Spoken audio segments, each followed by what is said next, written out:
देखिए, मुझे तो पता नहीं है उसे क्या नोटिस मिला, ना अखबार में आया नोटिस में क्या है या मीडिया में आया, और मिला कि नहीं मिला मेरी उससे बात नहीं हो रही है 2-3 दिन से। भारतीय जनता पार्टी अनुशासित पार्टी है और हमेशा वो अनुशासन के तहत काम करती है। तो नोटिस दिया होगा तो नोटिस का जवाब विधायक जी देंगे, और गलती की होगी तो वरिष्ठ नेताओं से माफ़ी मांगेंगे। अपने बुंदेलखंड में कहावत है ना, मुड़ धर के पाँव पर है। यदि गलती होगी तो मुड़ धर के पाँव पड़ेगा, और नहीं होगी तो कहेगा मेरी गलती नहीं है, मैं जनता के लिए लड़ रहा हूँ।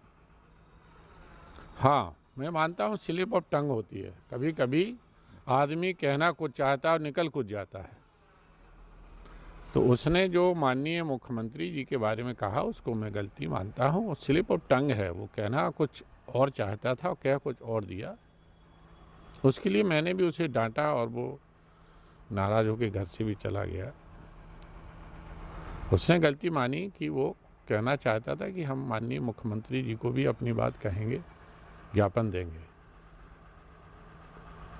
क्योंकि बुंदेलखंड में पानी की भीषण समस्या बरसों से है। माननीय मोदी जी ने उस समस्या को जड़ से ख़त्म करने के लिए नमामि गंगे योजना के तहत 20,000 करोड़ हर घर में जल नल से पहुंचाने के लिए योजना बनाई। 6 साल हो गए, अभी तक हर घर में नहीं पहुंचा है। पहुंचा है, बहुत घरों में पहुंचा है, लेकिन हर घर में नहीं पहुंचा। दूसरा, जो हमारी सीसी सड़कें प्रधानों ने बड़ी मेहनत से बनाई थी वो उन्होंने खोद डाली। योजना पाइप डालने में खर्च हुआ 1 लाख और सीसी खोद डाली 10 लाख की। उसको वो आधुनिक टेक्निक से भी खोद सकते थे, ये हैम्पर से हथौड़े से नहीं तोड़ना चाहिए थी।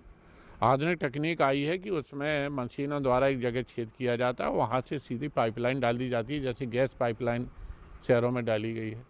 क्या शहरों की सड़कें खुद ही गई हैं? नोटिस दिया गया क्या, दोनों लोगों को दिया गया या एक लोगों हम को? बताया क्या नहीं, क्या कहना चाहते हैं? मुझे पता दोनों नहीं, लोगों को लेकिन देना चाहिए? समाधान सबके लिए बराबर है। तो क्या दोनों लोगों को समाधान उनके लिए भी लागू होता है, माननीय मंत्री जी के लिए, और समाधान विधायक जी के भी लागू होता है।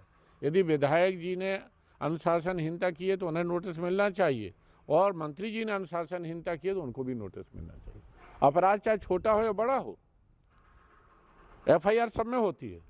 अपराध FIR हत्या में भी होती है और थप्पड़ मारने में भी होती है, सज़ा भी अलग अलग होती है। तो अपराध मंत्री जी ने भी किया है। मैंने आज अखबार में पढ़ रहा था तो उन्होंने भी बयान दिया, जब संविधान में हमारे दिया हुआ है आर्टिकल 25 में, भारतीय जनता पार्टी का संविधान है, संविधान सर्वोच्च होता है, चाहे भारत का हो तो देश की जनता के लिए सर्वोच्च है, और पार्टी का संविधान हमारे पार्टी के हर सदस्य के लिए सर्वोच्च है। संविधान के तहत ही माननीय कल्याण सिंह जी के ऊपर कार्रवाई की गई थी कि उनके कार्यकाल में सीटें हारी थी, उन्हें हटाया गया था।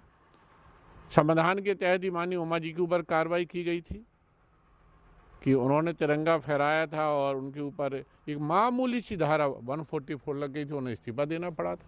संविधान के तहत ही गोविंदाचार्य जी के ऊपर कार्रवाई हुई, वो राष्ट्रीय महासचिव थे, उन्हें भी पद से मुक्त किया गया। तो आप क्या कहना चाहते हैं कि मंत्री जी को? मेरा कहना है कि पार्टी निष्पक्ष होकर संविधान के अनुसार काम करे।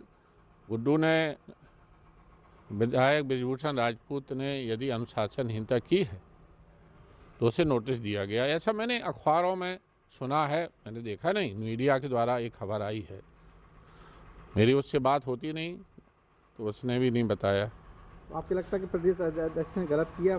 मंत्री नहीं, यदि नोटिस दिया है ठीक है, उसका जवाब दे देंगे, गलत क्यों किया प्रदेश अध्यक्ष ने। यदि उनके संज्ञान में कोई बात माननीय मंत्री जी ने पहुंचाई तो उन्होंने पहुंचाएंगे तो उन्हें भी नोटिस देना चाहिए।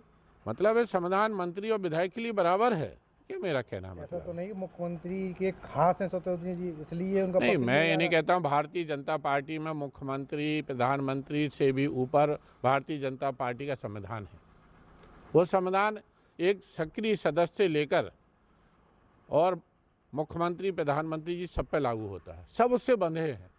हमारे राष्ट्रीय अध्यक्ष नितिन नवीन जी हैं और हमारे माननीय BL संतोष जी पार्टी के संगठन मंत्री हैं, ये प्रमुख हैं, इसकी राष्ट्रीय कार्य समिति होती है।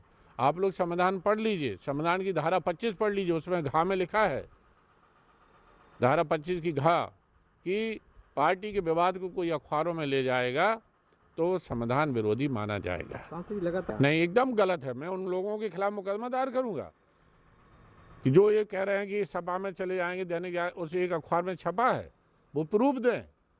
समाजवादी पार्टी के नेता कह रहे हैं नहीं हमसे कोई संपर्क नहीं, हमारी एक एक कॉल डिटेल खंगाल ली जाए।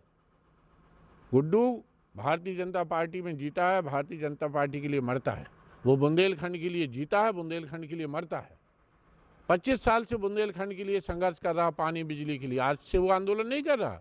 जब अखिलेश जी मुख्यमंत्री थे तब उसने बहुत विशाल धरना किया था, 10,000 लोग थे, सड़क जाम हो गई थी, 20 किलोमीटर इधर, 20 किलोमीटर पूरा पश्चिम में। उसने आमरण अनशन किया था 1 हफ्ते तक। तो वो शब्दों का थोड़ा सा अभी जी कहाँ पर हैं? मुझे पता नहीं है, क्यों नहीं आ रहे? मुझे पता नहीं है, मैं बताया नहीं। वो मुझसे भी नाराज़ होकर चला गया है।